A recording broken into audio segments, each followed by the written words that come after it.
नमस्कार दोस्तों, ये हमारा स्टैटिक जीके टॉप 13 क्वेश्चन का सीरीज चल रहा है, जो कि आने वाले exam relevant PC group D के लिए बहुत इंपॉर्टेंट होने वाला है। जो कि आए हुए एग्जाम में आपको क्वेश्चन का लेवल देखकर पता चलेगा कि कैसे क्वेश्चन है। तो ब्रिक्स सम्मेलन 2017 किस देश में हुआ था? तो सियामेन चाइना में हुआ था। और महाजनपद के गांव का प्रधान क्या कहलाता था? तो ग्राम प्रमुख कहलाता था। गुप्त वंश के किस शासक ने हुड़ों को परास्त किया था? स्कंदगुप्त ने, जो कि गुप्त वंश का शासक था, हुड़ों को परास्त किया था। इकबाल सम्मान मध्य प्रदेश में किस क्षेत्र के लिए दिया जाता है? तो रचनात्मक उर्दू लेखन के लिए इकबाल सम्मान मध्य प्रदेश में दिया जाता है। और शाहजहां की बेगम मुमताज महल, जिसकी याद में ताजमहल बनवाया गया था, की मृत्यु कहाँ हुई थी? बुरहानपुर में हुई थी। और ईस्ट इंडिया कंपनी का भारत में पहला व्यापार केंद्र किस स्थान पर स्थापित हुआ था? तो सूरत में हुआ था, जो कि जहांगीर से आदेश प्राप्त करके सब स्थापित किए थे। निम्नलिखित में से कौन देश कोयले का सबसे बड़ा उत्पादक है? अमेरिका जो कोयले का सबसे बड़ा उत्पादक देश है। यूनाइटेड किंगडम में शामिल है। तो इसका ऑप्शन दोस्तों सही नहीं दिया है, तो इसको हम आगे बढ़ेंगे। इसका ऑप्शन नंबर डी लेकिन है, इसका ऑप्शन उत्तर सही नहीं दिया है। महात्मा गांधी निम्नलिखित में से किनसे अधिक प्रभावित थे? तो लियो टॉलस्टॉय से महात्मा गांधी सबसे अधिक प्रभावित थे।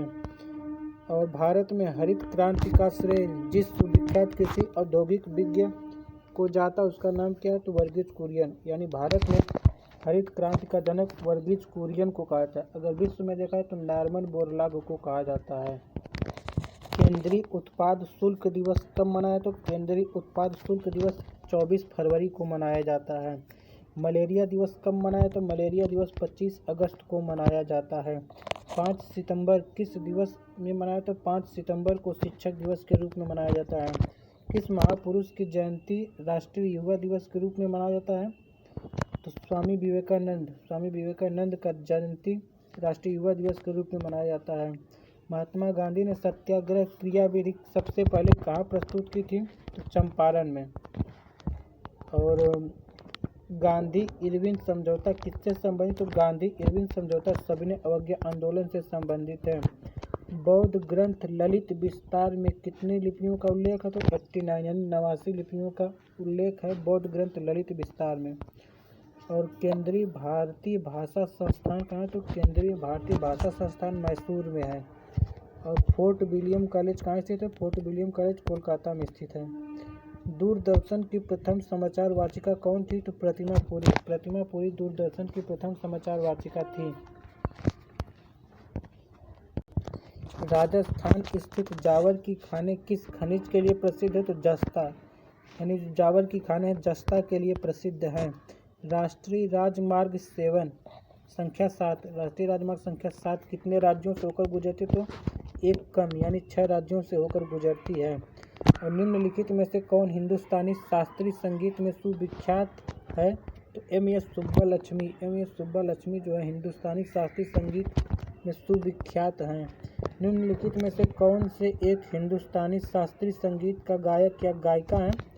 तो गग्गूबाई हंगला जो एक हिंदुस्तानी शास्त्रीय संगीत की गायिका है। और भारतीय लोक नृत्य नहीं है, तो कथकली जो है ये भारतीय लोक नृत्य नहीं है।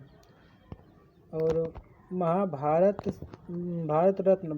रत्न से सम्मानित किए जाने वाले लोगों की सूची में कौन शामिल नहीं है? तो के.आर. नारायण जो है भारत रत्न इनको प्राप्त नहीं हुआ था। और अशोक के शिलालेखों को सर्वप्रथम कौन पढ़ा? तो जेम्स प्रिंसेप। अशोक के शिलालेखों को सबसे पहले जेम्स प्रिंसेप ने पढ़ा था 1837 ईस्वी में। और निम्न में से किस क्रांति को अक्टूबर की क्रांति कहा जाता है? तो रूस की क्रांति को अक्टूबर क्रांति कहा जाता है। और स्पाइस एक्स के संस्थापक कौन है? तो स्पाइस एक्स के संस्थापक एलन मस्क हैं। कौन? एलोन मस्क हैं। और हाल ही में ब्रह्मांड के सबसे गर्म ग्रह की खोज की गई है, उस ग्रह का नाम क्या है? तो केल्ट 9b जो कि हाल ही में ब्रह्मांड के सबसे गर्म ग्रह की खोज की गई, उसका नाम केल्ट 9b रखा गया। तो दोस्तों इस वीडियो में भी हमारा 30 क्वेश्चन कंप्लीट हो गया है, जो कि स्टैटिक जीके से संबंधित हैं। आने वाले एग्जाम के लिए बहुत इंपॉर्टेंट होने वाला है। धन्यवाद।